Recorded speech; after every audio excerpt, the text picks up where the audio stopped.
श्री कृष्ण की प्रमुख लीलाएं। श्री कृष्ण के जीवन में असंख्य लीलाएं हुईं, जिनका उद्देश्य अधर्म का नाश और धर्म की स्थापना था। उनकी लीलाएं बचपन से लेकर महाभारत युद्ध तक फैली हुई हैं। आइए उनकी प्रमुख लीलाओं को क्रमबद्ध रूप में समझते हैं। 1. जन्म और बाल्यकाल की लीलाएं। कंस का आतंक और श्री कृष्ण का जन्म। मथुरा में कंस नामक अत्याचारी राजा राज करता था। भविष्यवाणी हुई कि उसकी मृत्यु उसकी बहन देवकी के 8वें पुत्र के हाथों होगी। कंस ने देवकी और वसुदेव को कारागार में डाल दिया और उनके 6 पुत्रों की हत्या कर दी।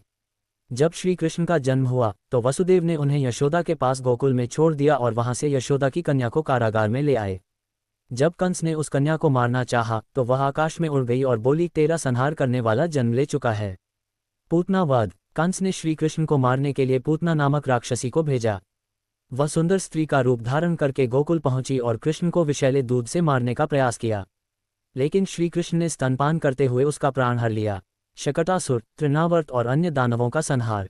शकटासुर वध। जब श्री कृष्ण झूले में थे तब शकटासुर नामक दानव ने उन पर हमला किया, लेकिन कृष्ण ने उसे एक पैर की ठोकर से मार डाला। तृणावर्त वध। ये राक्षस आंधी बनकर श्री कृष्ण को उड़ा ले गया, लेकिन बालक कृष्ण ने उसका गला पकड़कर उसे समाप्त कर दिया। 2. वृंदावन की लीलाएं। माखन चोरी और यशोदा का वात्सल्य। गोपियों का माखन चुराना श्री कृष्ण की बाल लीलाओं में प्रमुख है। जब यशोदा ने उन्हें रंगे हाथों पकड़ा और दही के मटके में देखा तो उन्होंने अपनी मोहक अदाओं से माता को मोहित कर लिया। कालीय नाग का दमन। यमुना नदी में कालीय नाग विष फैला रहा था। श्री कृष्ण ने जल में प्रवेश किया, कालीय के फनों पर नृत्य किया और उसे पराजित कर वहां से भगा दिया। गोवर्धन पर्वत उठाना। इंद्र के घमंड को चूर करने के लिए श्री कृष्ण ने गोवर्धन पर्वत को अपनी कनिष्ठा उंगली पर उठा लिया और समस्त ब्रजवासियों को 7 दिन तक वर्षा से बचाया। रासलीला और गीता का संदेश। श्री कृष्ण ने गोपियों के साथ रासलीला की, जो भक्ति का परम उदाहरण है। उन्होंने राधा के साथ दिव्य प्रेम को दर्शाया। 3. मथुरा और कंस वध। युवावस्था में श्री कृष्ण ने मथुरा जाकर कंस का वध किया, अपने माता पिता को मुक्त किया और उग्रसेन को राजा बनाया। 4. द्वारका लीला। श्री कृष्ण ने द्वारका नगरी बसाई और यादवों को संगठित किया। रुक्मिणी, सत्यभामा, जाम्बूती सहित 16,108 रानियों से विवाह किया। नरकासुर का वध कर 16,100 कन्याओं को मुक्त किया। 5. महाभारत काल की लीलाएं। श्री कृष्ण ने अर्जुन को गीता का उपदेश दिया और धर्म की स्थापना की। उन्होंने भीष्म, द्रोण, कर्ण और दुर्योधन के युद्ध को प्रभावित किया। महाभारत युद्ध के बाद द्वारका लौटकर यादवों का विनाश होते देखा। श्री कृष्ण की लीलाएं आनंद हैं। वे केवल एक युग के लिए नहीं, बल्कि समस्त मानवता के लिए धर्म और प्रेम का मार्ग दिखाने वाले हैं। कंस का आतंक और श्री कृष्ण का जन्म। 1. कंस का अत्याचार। मथुरा नगरी में राजा उग्रसेन का शासन था, जो प्रजा के लिए न्यायप्रिय और धर्मपरायण थे। लेकिन उनके पुत्र कंस ने छल से सत्ता हथिया ली और राजा बन गया। वह निर्दयी और अत्याचारी था। उसके शासन में मथुरा की प्रजा भय और आतंक में जी रही थी। कंस की बहन देवकी का विवाह यदुवंशी वीर वसुदेव से हुआ। विवाह के अवसर पर जब कंस स्वयं अपनी बहन को ससुराल छोड़ने जा रहा था, तभी आकाशवाणी हुई, हे कंस, जिस बहन को तू इतने प्रेम से विदा कर रहा है, उसी के गर्भ से उत्पन्न 8वां पुत्र तेरा संहार करेगा। ये सुनते ही कंस क्रोधित हो गया।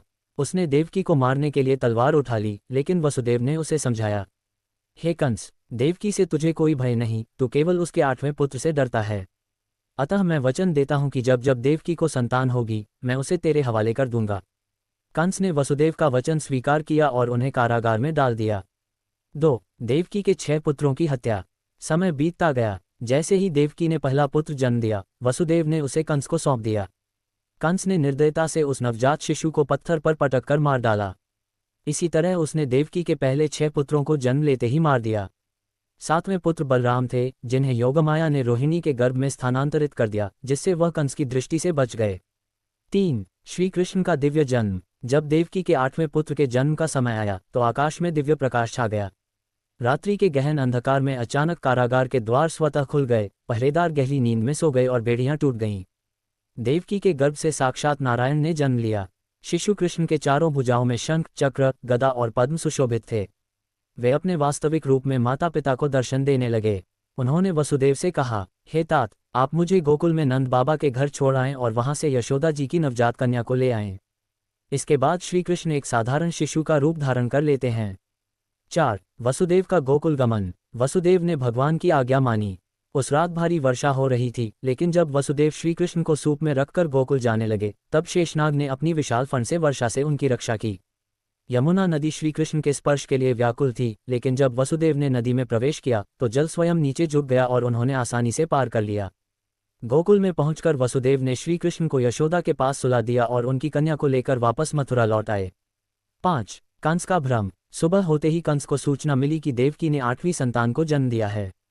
वह क्रोधित होकर कारागार पहुंचा और नवजात कन्या को देवकी से छीन लिया। देवकी ने कंस से प्रार्थना की, भ्राता, यह बालिका है, ये तुझे कोई हानि नहीं पहुंचा सकती, कृपया इसे जीवित छोड़ दे।